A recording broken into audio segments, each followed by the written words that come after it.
Hello, everyone. This is Blame Siren, just recapping on my Atlanta experience. If you don't know, I decided to take a Leatherhead Eager expat to Atlanta, going on a 4-4 record. First thing I'm going to do, I'm going to go over my deck list, and then I've got a little bit of vlogging footage, and then we'll go over the matchups. Overall, it was a really good event, though. I'm very proud of myself as it was my first regional, and I got to say hi to a lot of really cool people. Very excited for Buffalo potentially, and for sure going to Worlds. But anyway, let's get on to this deck list. So we're going to do it a little differently this time. I feel like doing the paper deck list is really cool, but being able to show all the cards and then some card interactions is a little bit better. So if you don't know, again, I'm playing Leatherhead Eager Expat, who says first form, add the top card of your rival's deck to their card pool face down. If they have 10 or more foundations, add the top 2 cards of their deck to their card pool face down instead. Response, discard a card. After an attack is not blocked, it gets +1 or -1 damage for each card in your rival's card pool. So we're stuffing their card pool and then just buffing our damage or DRing them a lot. So the really cool things that we decided to do, we've tested this deck a little bit before. We started out with a very draw focused build that struggled to kill people, and then we just decided we'll just be able to kill people. We don't need to draw as many cards then. So this is the deck list: 37 foundations, 22 attack cards, 1 asset, 3 actions, 2 backups.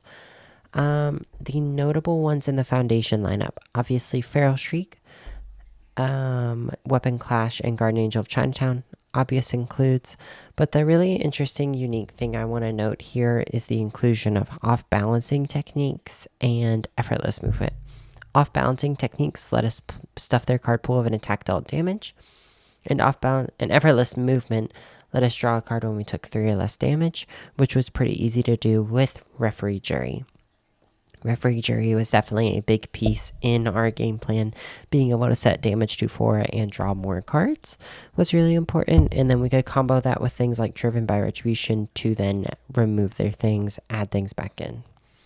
On the attack side of things, we did decide to play a few of the staples, things like Chair Shove, Battle or Release, Wish Heart. But then me and some locals, namely Gavin Kill from Lechuga, decided to work on a throw-centric build with Tongue Snatch and Shoulder Toss. These meant that we could always trigger our off-balancing techniques when they were built, and them being throws that had a cost to blocking them or not blocking them definitely made the math hard for our opponent. Things like Shoulder Toss made them encouraged to block, but then they wouldn't be able to block later in the string, and it just gave me more damage and drawing cards, whereas Tongue Snatch encouraged them to also block, but I reached the same result if they did or didn't, right? The notable includes that I decided to make not outside of Gavin is 4xing Battle or Release. It was definitely the right call, being able to just draw the cards, but also more importantly, honestly, making an 8 damage move was huge.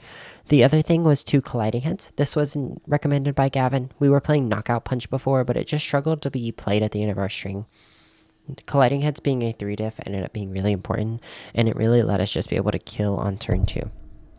Now, the other foundations that were allowing us to kill on turn 2 were Weightless and Ecological Fighter. Being able to ready our entire stage pretty much just let us string out like crazy. I remember there was one game I was on 5 foundations, and I managed to play 4 or 5 attacks. Granted, it was like 2 Wish Shards and a Colliding Heads, but still, that's really impressive for a turn 2 in this deck. As far as the asset, it's Military Airship. Personally, probably going to cut this one. Didn't see a lot of use out of it. I'll probably just play another Foundation or maybe a 4th Jury. And on the attack lineup as well, the Chair Shove. It reads really cool in this character because it's Blitz do what our character does already for the form. But it was kind of pointless, honestly. We didn't struggle to stuff their card pool. And drawing it in the middle of a string meant we were trying to play a 5 on a 7. Which was just no bueno. My ideas right now are either some kind of 4 diff or a Sword Execution to give us both a momentum out and a way to handle their key defensive pieces, right? The other non-attack, non-foundation we're playing is matchups. We're playing 2 of Ray Fillet singing Stingray. This guy was really cool, but honestly, he was very rarely needed. He was kind of more of a win more card in some matchups. Now, some matchups like Zeke Yeager War Chief, which we'll get into, he was very much needed, but overall, he wasn't a desperate need. I could definitely see cutting him in the future, but I think right now I like him in there just for the safety, and it pulls off some damage from you. Now, our sideboard. Our sideboard was really weird. I honestly didn't sideboard very much this entire weekend. Namely, the things I did side in were Moment of Normalcy and Filled with Doubt. But the hero's upbringing very rarely ever mattered. I sided them in for Porco and Deviljin, but honestly, with our on-face response, we just kind of deal with those meta threats ourselves, and Zeke Yeager War Chief doesn't really pose a threat to us. The other thing I did was side Creative Strategist, a card that says response flip. After your rival clears a card from their card pool, during the combat phase, add the top card of their deck to their card pool face down. This was just to deal with ponies or Mikasa ones, but I didn't run into any of them in the main event. The other namely cards are Desperate Struggle and Sacrifice for the Cause. Desperate Struggle was just there to help keep us alive against massive tower decks that wanted to make one giant move instead of multiple smaller moves, and Sacrifice for the Cause was to deal with the DR that could come from different decks.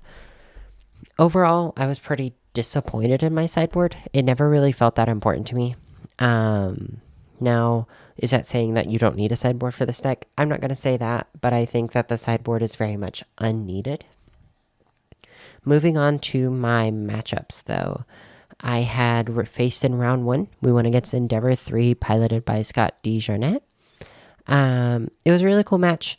Unfortunately, I couldn't find my pieces to help deal with the deck, and I ended up losing that one 0-2. My round 2 was against a Ymir. Unfortunately, I don't remember her name, but she was really cool. It was really cool to play against Ymir, and we managed to take it 2-1. Managing to string out a bunch of moves on one turn and pushing them to continually remove foundations, things like Vast Strength, to get rid of their board state, helped us a lot in staying alive and living through it. Moving on to round 3, we went against Porco, piloted by Garrett, one of our locals and a member of the Lechuga team.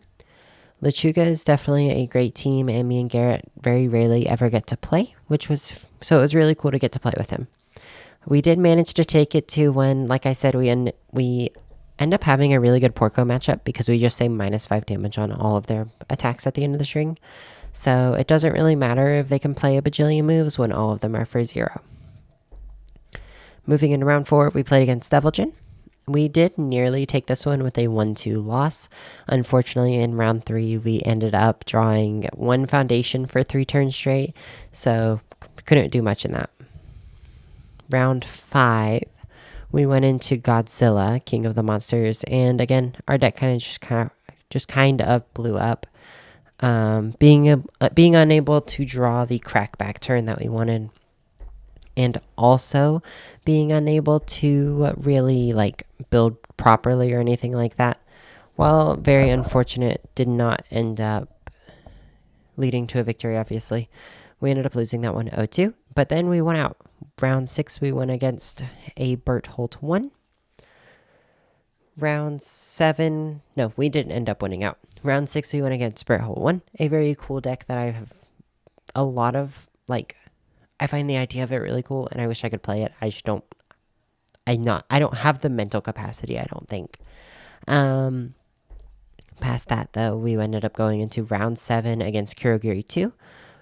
Kurogiri 2. A really cool deck that was using Rising Uppercut and Violent Animus Shot to just kind of kill people, honestly. It was really cool to see and really cool to play against. Although that one definitely did suck all of my mental energy leading into the final round of the night. Round 8 against Garrett Brett, of all players. A honor to play against him and even manage to take a game off of his Zeke Yeager War Chief.